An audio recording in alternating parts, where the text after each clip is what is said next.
Hello everyone and welcome back to another episode of the Let's Play series. Now just to put things into perspective, let me figure out which chest they're in. Maybe this one? This one? No, it's one of these chests. I'd put them in if I can find out which one it was. I've no idea. Wait, is it? Oh, no, that's just a bunch of eggs. Where did I put them? Yes, of course. I put it with the coral.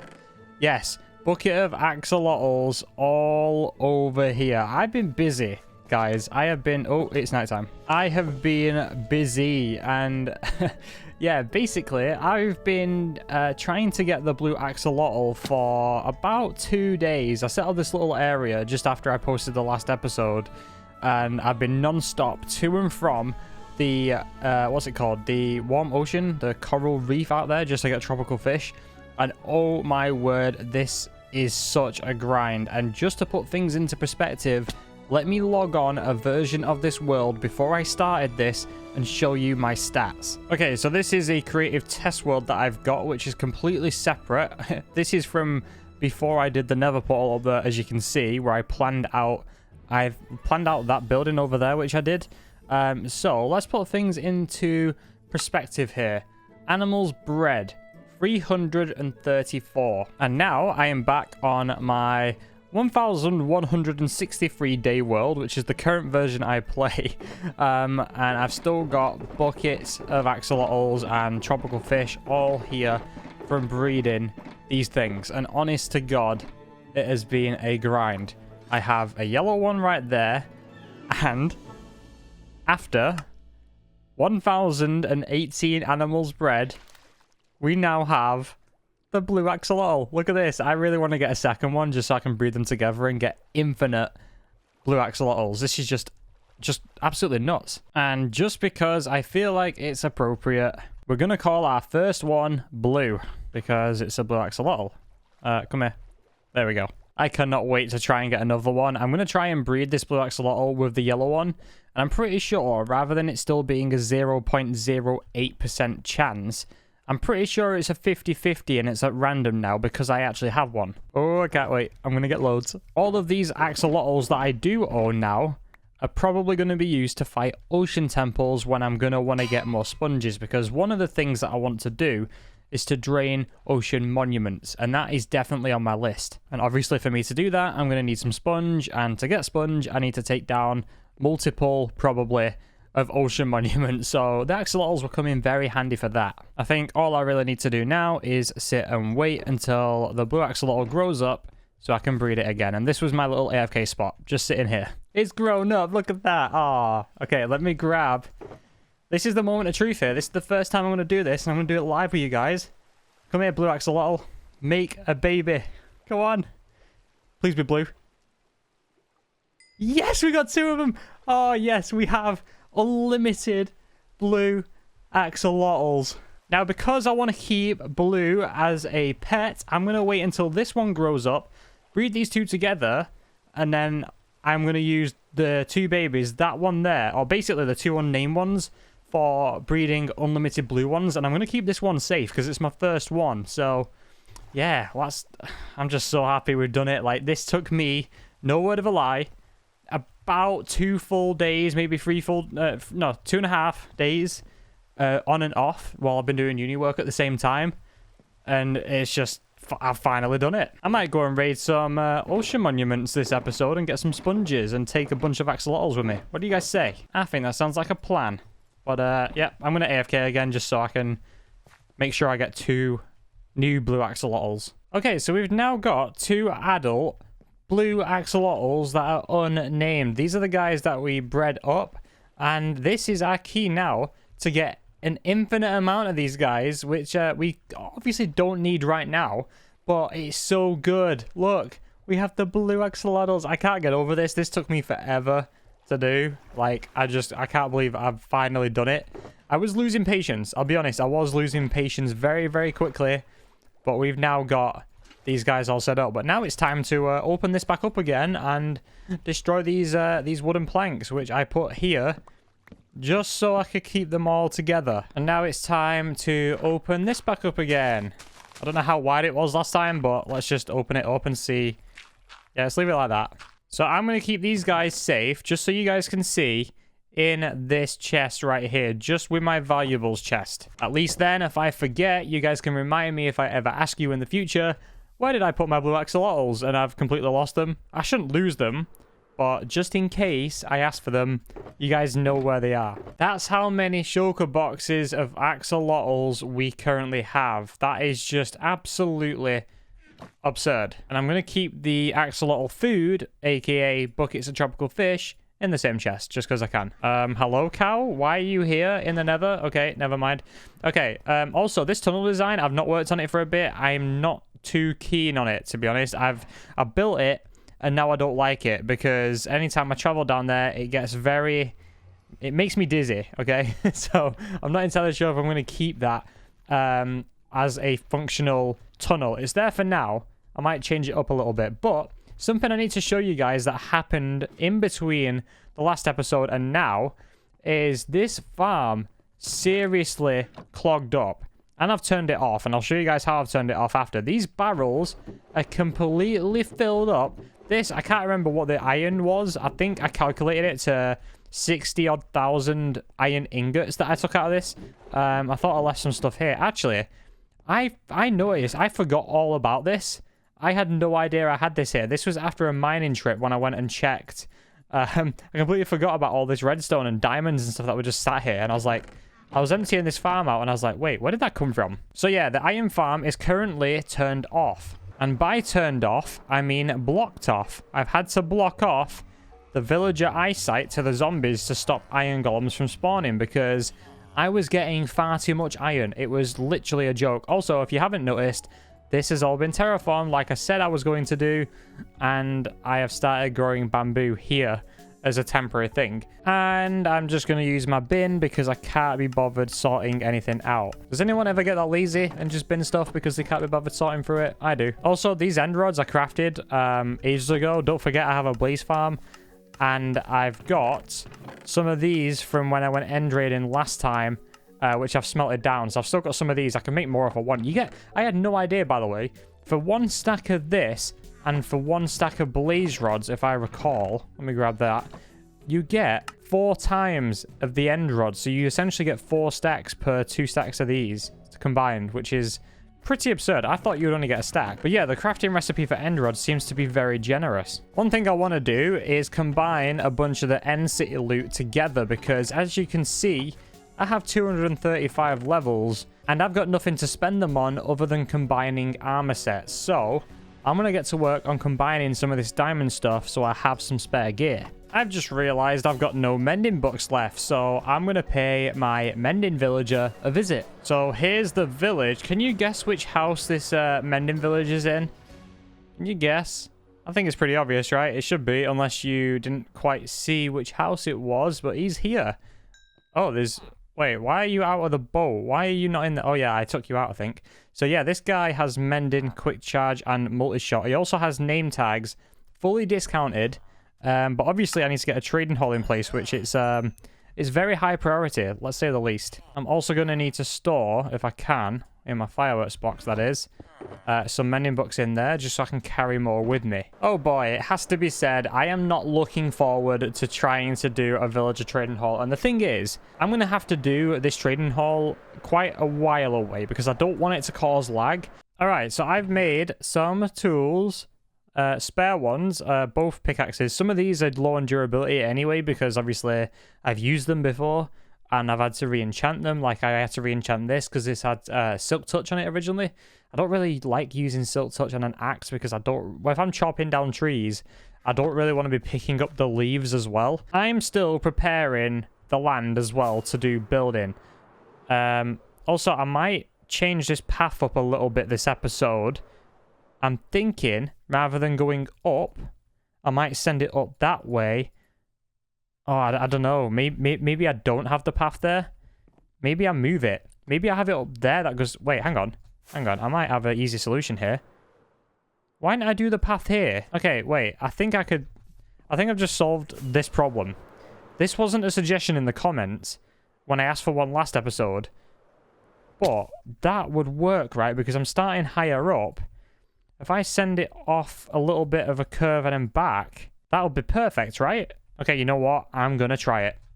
I'm doing it. And a little bit of terraforming later, this is what we have. So we've got the path coming up from the horse stables, right the way up here, curving quite nicely up the terrain like this. This is going to look so much better when I've got some stuff added alongside the paths. But this is the path layout for now. And basically goes right the way up like this. And it doesn't even feel like a long walk. It just feels like a nice walk. Okay, that's better, I think. Keeping it free wide, keeping it consistent, curves quite nicely. I'm going to add a block there because it just feels a bit weird. Walking down, that's better. It feels like it's ingrained into the mountain a bit more now. So I'm just going to drag this out a little bit more. And I think we're done. So it's been about 5 days since the last clip where we got the blue axolotls, and I've been busy trying to get my uni work done for the deadlines, and we are all done. So just a bit of an update for things that I've done a little bit of. I've got a pumpkin and melon farm here just because I feel like I can use these for builds at some point, which would be quite nice. I don't know if I showed you guys how to terraform that land. That was done about a week ago, so you may have seen that. And I have done something really, really good to my storage system, which I really want you guys to see. We have lost a few spaces, but that's not a problem because we now have things color-coded as to the colored blocks that we can use for builds. So all the type of red blocks are in there, all the type of orange ones are in here, and so on and so forth. And yeah, you kind of get the gist. I don't have much lime right now, but that's pretty much what we've got. We've got some dry kelp blocks and stuff. I spent ages getting these. Yeah, got some leaves and everything. It's all organized by color. So when we go to texture things in the future, it's not that difficult. Say I built like a, I don't know, maybe like a reddish roof. I can be like, oh, what could I use to texture the roof? And I feel like this is a good way to improve my building. Also, I have the invisible totem thing. So I'm holding a totem as of the moment, but you can't see it in my hand because I've got a Vanilla Tweaks resource pack that hides it. So I don't have to worry about that anymore. Also, while I've been doing uni work and stuff, I have located something really special, and we're going to go ahead and visit that right now. So this portal right here is at these coordinates, and it's going to take us very far away in the overworld. But on the other side of this portal is something really special. And you may have guessed it, a mushroom biome. Can I just show you guys how big this biome is? It's absolutely ridiculous. I could fly. Like, honestly, I've never seen a mushroom biome. I've not even noticed that just yet. This mushroom biome, honestly, goes on for a good 1,000 blocks. It is honestly the biggest mushroom biome I've ever seen. And I'm going to use this as an opportunity to maybe take over this land a little bit and maybe build a villager trading hall out here, because I don't want my villagers to be causing much lag. But that's going to involve me having to build a villager breeder out here. And I feel like I want to convert the mycelium back into grass blocks because it's a much nicer color if I remember. So this is gonna take me forever. Look at that little crater down there. I've actually been down there as well doing some mining. Oh wait, is that a copper vein? Wait. Did I just notice a copper vein down? Oh wow, that's a copper vein right there. I've got too much copper. I do not need copper. But we have a mushroom biome now. And I could bring some of these guys back to the mainland, but I'm also gonna bring some villagers out here. In fact, I think there's a village out that way across the ocean somewhere, so I might even just boat them over. Okay, I think my next task for this place though is to actually get the villager breeder built, rather than transporting them over from my place in the nether via minecarts. I'm just gonna build a separate breeder out here so that we can easily, because obviously there'll be no mobs and stuff causing any problems over here. And I feel like to get the villager trading hall set up, I do have a build in mind and a block palette, which I'm not too sure if I'm going to build today, but I'm definitely going to get the breeder installed, and we're going to get working on that right now. So let me go get the resources, and let's build this villager breeder. Wait a sec. Guys, I was just collecting the resources, and I think we have a visitor. I'm not even going to name these yet. I'm just going to go and check. I think I heard... Oh my god. Oh my god, we have a skeleton horse. I thought I heard one. Whoa. We've got... Wait, where did these... What? Oh, you guys have trampled my crops. Okay. I need to get these guys safe and sound. I'm going to need to get some leads. I need to be quick because I need... Oh my gosh, we actually have some skeleton horses in this. Let me just make some leads real quick. I was just collecting the resources and I thought I heard the noise that they make. And I was like, wait, we have skeleton horses outside, I swear. That's pretty cool. Okay, be careful. No, I just hit the horse. I just hit the horse. No, don't die. Don't die on me. No. Stupid skeleton. It's all right. We have 3 horses and I just need to put a saddle on you, get you down from here. We should be able to just leash these guys up somewhere safe. And I'm just going to put them over here for now. And we now have skeleton horses. Oh my word, we actually have them. Anyway, let me get back to getting my resources because that was just too weird not to put on the episode. Like, I just had to include it. So there you go.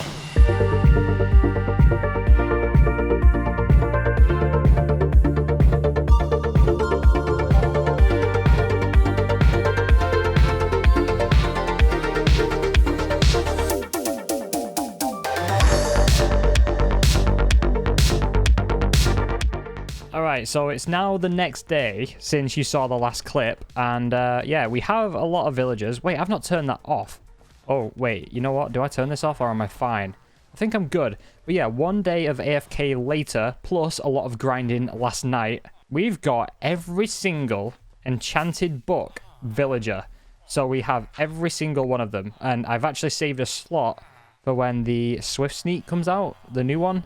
I'm assuming that's going to be tradable by villagers, but our next task, I don't know how I'm going to do it and don't know where I'm going to do it. I need to try and find a decent spot. Maybe somewhere flat like here or here somewhere.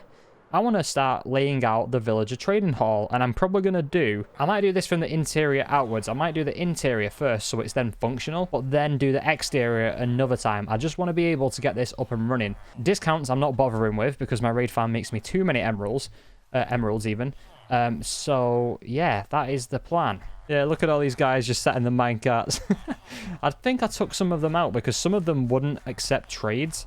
And I was like, why are they not accepting trades? And it was like, I was placing non-stop the lecterns and it just wouldn't. I think it's that side that I took them out. So yeah, I'm probably going to get this up and running. I'm not discounting any of the villagers, like I said, because we all know that's a big pain and I do not like big pains. So we're not going to do it. I don't need to do it, which is good.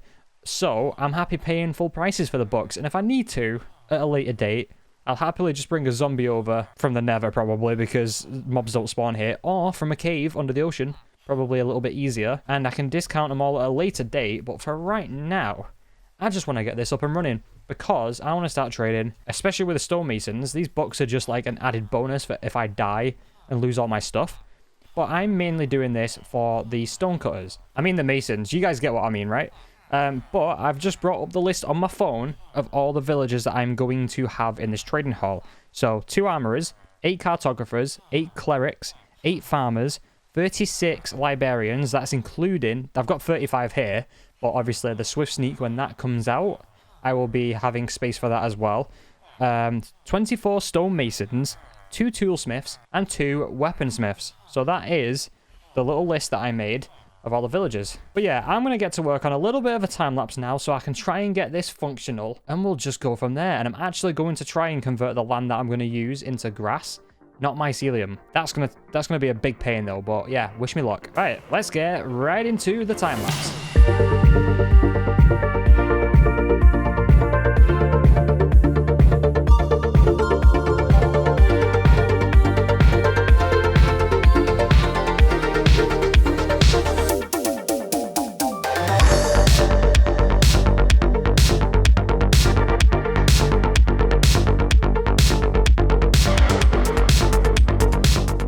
Alright, welcome back. Hopefully you enjoyed the time lapse. And guys, I have been very busy. So obviously, as you can see, I've claimed this bit of land over here with grass. Love this color, by the way. But every single villager is done and put in place. This took me... In fact, you know what? Since you guys saw the time lapse, it's been about 2 days of me on and off just putting these guys in place, getting the right books. I've got one of every single book possible, and in order, by the way, alphabetical order, from obviously the Unbreaking down here to Aqua Infinity being right the way over there.